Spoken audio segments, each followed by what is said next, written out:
আসন্ন ত্রয়োদশ জাতীয় সংসদ নির্বাচনে ভোলা ২ দৌলত খান ও বোরহানুদ্দিন আসনে বিএনপি ও দানের শীষ মনোনীত প্রার্থী আলহাজ হাফিজ ইব্রাহিমকে দৌলত খানবাসীর পক্ষ থেকে দেওয়া হয়েছে এক বিশাল গণসংবর্ধনা।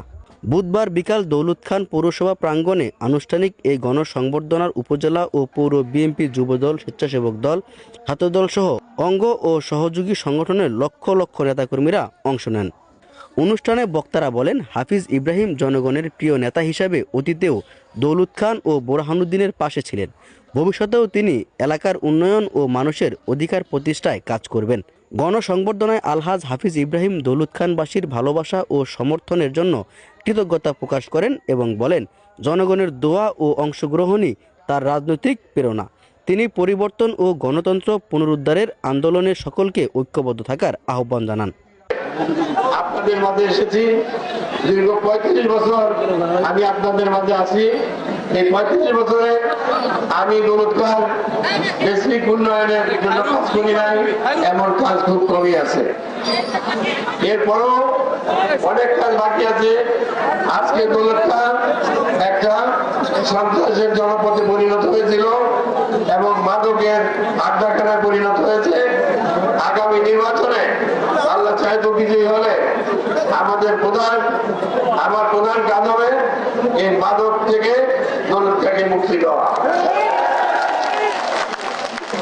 আর দৌলত খানে কোনো মতেই কোন মেম্বার বলেন, চেয়ারম্যান বলেন, কেউ সর্দার বলেন, ভাই বলেন, তার নেতৃত্বে যাতে কোনো কিশোর গ্যাং তৈরি হতে না পারে। প্রিয় ভাইয়েরা,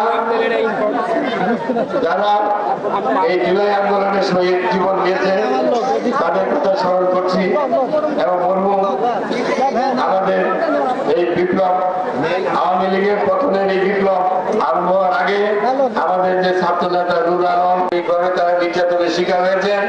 আমি তাদের সকলের প্রতি সমবেদনা জানাচ্ছি এবং আমি আশা করব যে আগামীতে আল্লাহ চাইতো আমাদের দল ক্ষমতা আসলে এইসব শহীদদের প্রতি, যারা দলের প্রতি ত্যাগ স্বীকার করেছেন, তাদের এবং তাদের পরিবারকে আমরা যথাযথভাবে আমরা মূল্যায়ন করব। যথেষ্ট উন্নয়ন করেছি।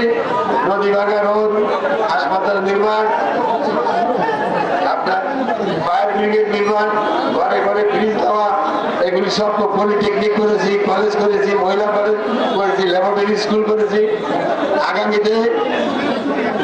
আগামীতে আমার প্রধান কাজ হলো